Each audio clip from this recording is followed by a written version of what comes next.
तो चलिए आज बात करते हैं हॉट एयर बलून्स की। हमारे पास कुछ स्रोत हैं इनसे जुड़े हुए। अक्सर सोचते हैं तो बड़ा शांत सुंदर नज़ारा लगता है ना। हाँ बिल्कुल। एकदम शांति वाला अनुभव लगता है ऊपर से देखने में। लेकिन ये जो स्रोत हैं ये कुछ और कहानी बताते हैं, मतलब कुछ अनदेखे पहलू, खासकर जोखिम वाले। और एक जगह है ब्राजील, वहाँ एक खास किस्म के अवैध गुब्बारे हैं, बलोइज कहते हैं उन्हें शायद। हाँ बलोएस, बिल्कुल। और ये काफी बड़ी चिंता बनी हुई है वहाँ।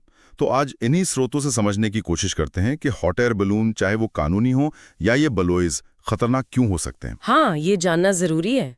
शुरुआत ब्राजील से ही करते हैं। ये स्थिति वाकई में काफी अनोखी लगती है। स्रोत कह रहे हैं कि वहाँ आग लगने की ज्यादातर घटनाएं टूरिस्ट वाले बलून से नहीं होती। नहीं, उनसे नहीं, ये इन बलोएस की वजह से होती हैं। और सबसे अजीब बात, इनमें कोई पायलट नहीं होता, ये बस छोड़ दिए जाते हैं। कोई पायलट नहीं, मतलब बस हवा के भरोसे। हाँ, और यही चीज इन्हें बहुत ज्यादा खतरनाक बनाती है। स्रोत बताते हैं कि ये इतने जोखिम भरे क्यों हैं। पहली बात तो यही कि ये पूरी तरह अनियंत्रित है। अनियंत्रित? हाँ, हवा इन्हें कहीं भी ले जा सकती है, शहर के ऊपर, घने जंगलों में, कहीं भी। और दूसरी बात, इनको उड़ाने का तरीका मतलब कैसे उड़ाते हैं? अक्सर खुली आग का इस्तेमाल होता है, या फिर मिट्टी के तेल वाले जुगाड़ू बर्नर टाइप कुछ। अब जाहिर है, जब ये नीचे आते हैं या किसी ऐसी जगह टकराते हैं जहां आग पकड़ सकती है, तो आग लगना तो तय है लगभग। खुली आग और बिना किसी नियंत्रण के, ये तो सुनने में ही बहुत खतरनाक लग रहा है ही बिल्कुल।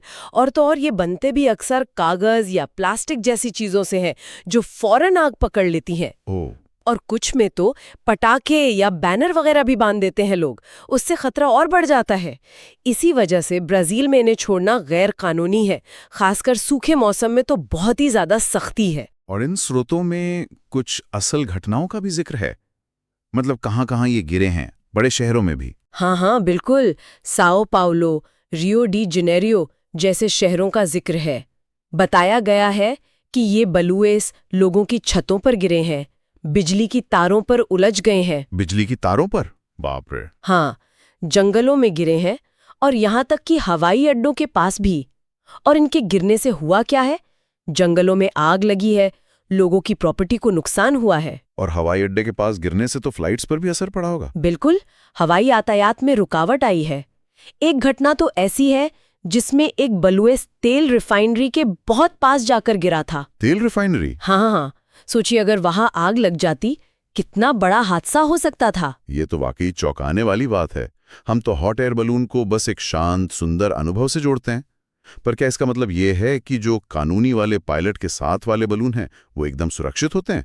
उनके बारे में क्या कहते हैं ये स्रोत? ये अहम सवाल है। देखिए, कानूनी गुब्बारे जाहिर तौर पर ज्यादा नियंत्रित होते हैं, नियम कायदे होते हैं उनके लिए, लेकिन जैसा इन दस्तावेजों में भी बताया गया है, उनमें भी अपने किस्म के जोखिम तो हैं ही। अच्छा, जैसे कि? सबसे बड़ा तो आग का ही खतरा है। गुब्बारे को गर्म हवा से भरने के लिए प्रोपेन बर्नर जलता है ना? हाँ। अगर उस बर्नर में कोई खराबी आ जाए या फ्यूल टैंक लीक करने लगे तो आग लग सकती है। हाँ, ये बात तो है। और जहां तक मुझे पता है, इनको चलाना मतलब स्टीयर करना गाड़ी चलाने जैसा नहीं होता। दिशा पर कितना कंट्रोल रहता है पायलट का? लगभग ना के बराबर। असल में पायलट गुब्बारे की सिर्फ ऊंचाई कंट्रोल कर सकता है, ऊपर जाना या नीचे आना। सिर्फ ऊंचाई, दिशा नहीं? नहीं, गुब्बारा किधर जाएगा ये तो पूरी तरह हवा के रुख पर निर्भर करता है। पायलट बस हवा की अलग अलग परतों में जाकर थोड़ी दिशा बदलने की कोशिश कर सकता है, पर सीधा नियंत्रण नहीं होता। आप हवा के साथ ही बहते हैं। अच्छा, तो फिर लैंडिंग का क्या? वो तो मुश्किल होती होगी। हाँ, यहीं पर दूसरा बड़ा जोखिम आता है, क्योंकि आप दिशा कंट्रोल नहीं कर सकते, और मौसम तो कभी भी बदल सकता है। तेज हवा चल सकती है या अचानक तूफान आ सकता है। तो लैंडिंग प्लान के हिसाब से नहीं हो पाती होगी कई बार। बिल्कुल, लैंडिंग अप्रत्याशित हो सकती है, मुश्किल हो सकती है। हो सकता है गुब्बारा किसी पेड़ से टकरा जाए, या इमारत से, या फिर बिजली की लाइनों से। और ऐसे में जाहिर है यात्रियों को चोट लगने का खतरा रहता है।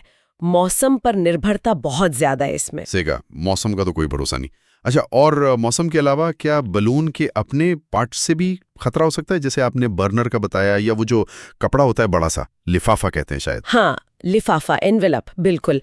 अगर बर्नर में खराबी आ जाए, या ईंधन लीक हो, या फिर उस लिफाफे में ही कोई छेद हो जाए या वो फट जाए, तो हवा में ही कोई गंभीर दुर्घटना हो सकती है। तो हाँ, उपकरण का फेल होना भी एक जोखिम है। तो मतलब कुल मिलाकर बात यह है कि इन स्रोतों से जो तस्वीर सामने आ रही है वो ये कि हॉट एयर बलूनिंग में, चाहे वो रेगुलर वाली हो या ये अवैध ब्राजीलियन बलोएज, कुछ बेसिक रिस्क तो हमेशा रहते हैं। आग का डर, कंट्रोल की कमी, लैंडिंग का पता नहीं। हाँ बिल्कुल, ये जोखिम इस गतिविधि में है ही। और ब्राजील के जो बुलोएज हैं वो इसी जोखिम का एक बहुत ही एक्सट्रीम, अनकंट्रोल्ड और गैर जिम्मेदार रूप दिखाते हैं। वो एक तरह से उदाहरण है कि जब आप सुरक्षा नियमों को, नियंत्रण को पूरी तरह से ताक पर रख देते हैं तो एक शौक या कोई सांस्कृतिक प्रथा भी कितनी खतरनाक हो सकती है। ये सोचने वाली बात है कि हॉट एयर बलून का जो रोमांच है वो हमेशा हवा पर निर्भरता के एक छुपे हुए जोखिम के साथ आता है। तो हमने ये देखा कि जहां कानूनी हॉट एयर बलून्स में भी कुछ जोखिम है, जिन्हें हैं नियमों और ट्रेनिंग से कम करने की कोशिश होती है, वहीं ब्राजील के ये अवैध बलोएं एक बिल्कुल ही अलग और बहुत गंभीर समस्याएं हैं। ये बिना किसी कंट्रोल के हैं, खतरनाक तरीके से बनाए और उड़ाए जाते हैं, और इनसे आग लगने और संपत्ति के नुकसान का भयानक खतरा है। हाँ, और यही पर एक दिलचस्प सवाल भी उठता है जिस पर शायद सोचा जाना चाहिए। जब हम ये जानते हैं कि कानूनी नियंत्रित गुब्बारों में भी दिशा पर हमारा सीधा कंट्रोल नहीं होता, तो हम जब इस तरह आसमान में जाते हैं तो असल में हमारा कितना नियंत्रण होता है अपनी सुरक्षा पर। ये बात तो सोचने वाली है।